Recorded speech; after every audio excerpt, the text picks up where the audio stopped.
अंधकार सम्राट एपिसोड 1 शून्य से शुरुआत। रात के ठीक 12 बजे आसमान में अचानक एक काली बिजली चमकी, लेकिन उस बिजली की आवाज पूरे आसमान में नहीं बल्कि सिर्फ एक छोटे से गांव में सुनाई दी। धड़ाम।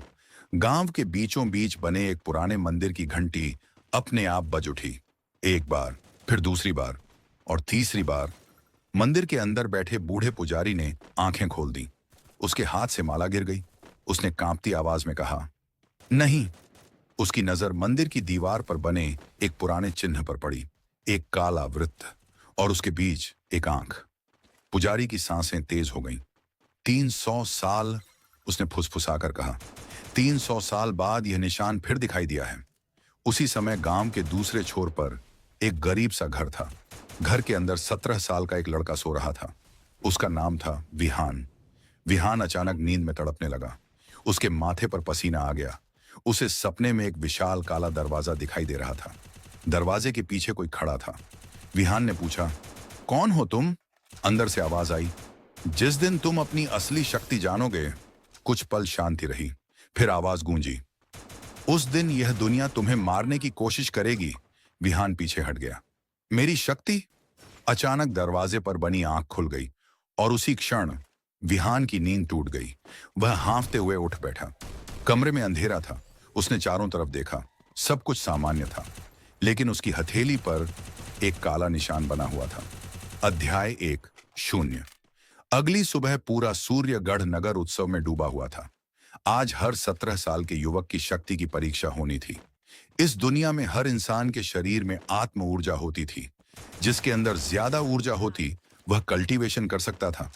कल्टीवेटर बनने के बाद इंसान अपनी शक्ति बढ़ाकर असाधारण योद्धा बन सकता था। शहर के बीचों बीच एक विशाल मंच बनाया गया था। वहां एक सफेद पत्थर रखा था, आत्मा परीक्षण पत्थर। एक एक करके युवक आगे जा रहे थे। अगला, एक लड़का आगे आया। उसने पत्थर पर हाथ रखा। पत्थर चमक उठा। अग्नि तत्व। भीड़ तालियां बजाने लगी। अगला युवक आया। जल तत्व। फिर तालियां। फिर तीसरा, पृथ्वी तत्व। हर तरफ उत्साह था। तभी परीक्षक ने अगला नाम पुकारा, विहान। भीड़ अचानक शांत हो गई। विहान धीरे धीरे आगे आया। वह पत्थर के सामने खड़ा हुआ। परीक्षक ने कहा, हाथ रखो। विहान ने अपना हाथ पत्थर पर रख दिया। 1 सेकंड, 2 सेकंड, 10 सेकंड, कुछ नहीं हुआ। पत्थर बिल्कुल शांत रहा। भीड़ में हंसी शुरू हो गई। फिर वही, इसे पिछले साल भी शून्य मिला था। शायद इसके अंदर आत्मा ऊर्जा है ही नहीं। परीक्षक ने सिर हिलाया। शून्य ऊर्जा। विहान ने अपना हाथ वापस खींच लिया। तभी भीड़ में से एक लड़का आगे आया। उसका नाम था रुद्र, शहर के सबसे शक्तिशाली परिवार का बेटा। रुद्र हंसते हुए बोला, विहान, तुम्हें अभी तक समझ नहीं आया? विहान चुप रहा। रुद्र ने कहा, इस दुनिया में कमजोर लोगों के लिए कोई जगह नहीं है। विहान ने उसकी तरफ देखा। मैं कमजोर हूं, वह धीरे से बोला, लेकिन हमेशा नहीं रहूंगा। रुद्र जोर से हंसा। तुम्हारे अंदर ऊर्जा का एक कण नहीं है। भीड़ फिर हंसने लगी। विहान वहां से चला गया। उसने पीछे मुड़कर नहीं देखा। अध्याय 2 पिता का रहस्य। शाम को विहान घर लौटा। उसके पिता लकड़ी की कुर्सी पर बैठे थे। उन्होंने बेटे को देखते ही समझ लिया कि क्या हुआ है। फिर शून्य। विहान ने सिर झुका लिया। हाँ। पिता कुछ देर चुप रहे, फिर बोले, विहान, कल सुबह तुम पहाड़ पर चले जाना। विहान ने सिर उठाया। क्यों? बस चले जाना। लेकिन क्यों? पिता ने उसकी आंखों में देखा। उनकी आवाज गंभीर थी। क्योंकि अब तुम्हारे लिए यहां रहना सुरक्षित नहीं है। विहान को कुछ समझ नहीं आया। क्या हुआ है? पिता ने जवाब नहीं दिया। उन्होंने कमरे के कोने से एक पुराना लकड़ी का डिब्बा उठाया। डिब्बा खोलकर उन्होंने उसमें से एक काला पत्थर निकाला। वह पत्थर बिल्कुल वैसा ही था जैसा विहान की हथेली पर बना निशान। विहान की आंखें फैल गईं। ये क्या है? पिता ने कहा, तुम्हारी मां के पास था। विहान चुप हो गया। उसकी मां की मृत्यु तब हो गई थी जब वह छोटा था। उसने हमेशा सोचा था कि उसकी मां एक सामान्य महिला थी। मेरी मां कौन थी? पिता की आंखों में दर्द दिखाई दिया। वह सामान्य इंसान नहीं थी। फिर? पिता ने धीरे से कहा, वह निशा कुल की आखिरी उत्तराधिकारी थी। विहान कुछ बोल नहीं पाया। पिता ने आगे कहा, और उस कुल को खत्म करने के लिए 7 बड़े कल्टीवेशन संप्रदायों ने मिलकर हमला किया था। तुम्हारी मां भाग निकली।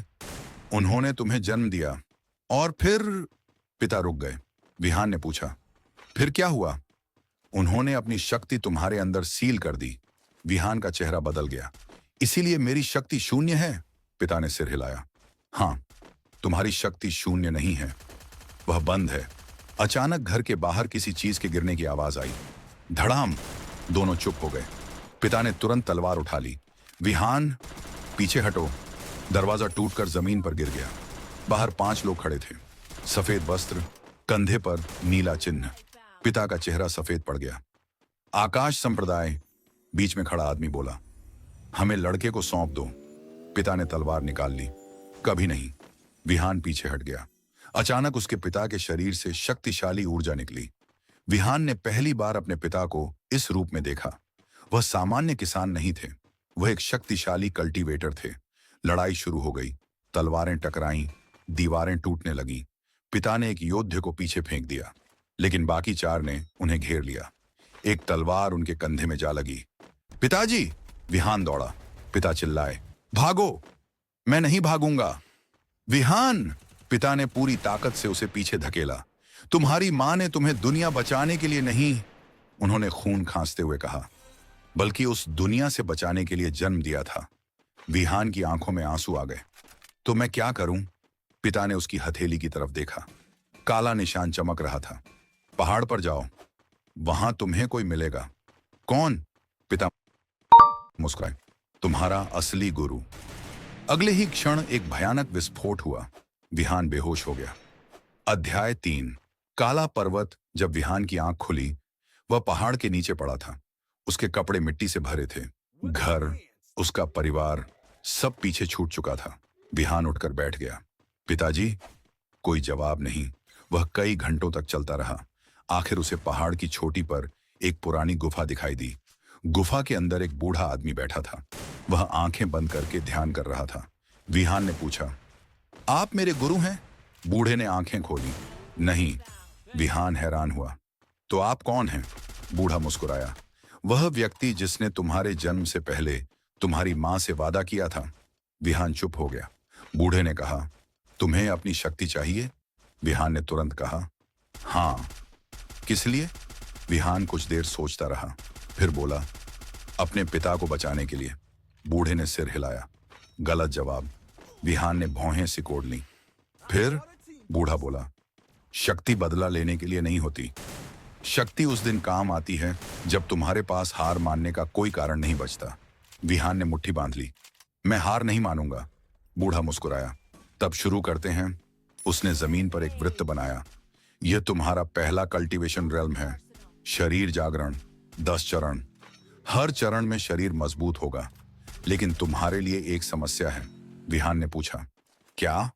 बूढ़े ने उसकी हथेली देखी। तुम्हारी शक्ति सामान्य ऊर्जा नहीं है, वह अंधकार ऊर्जा है।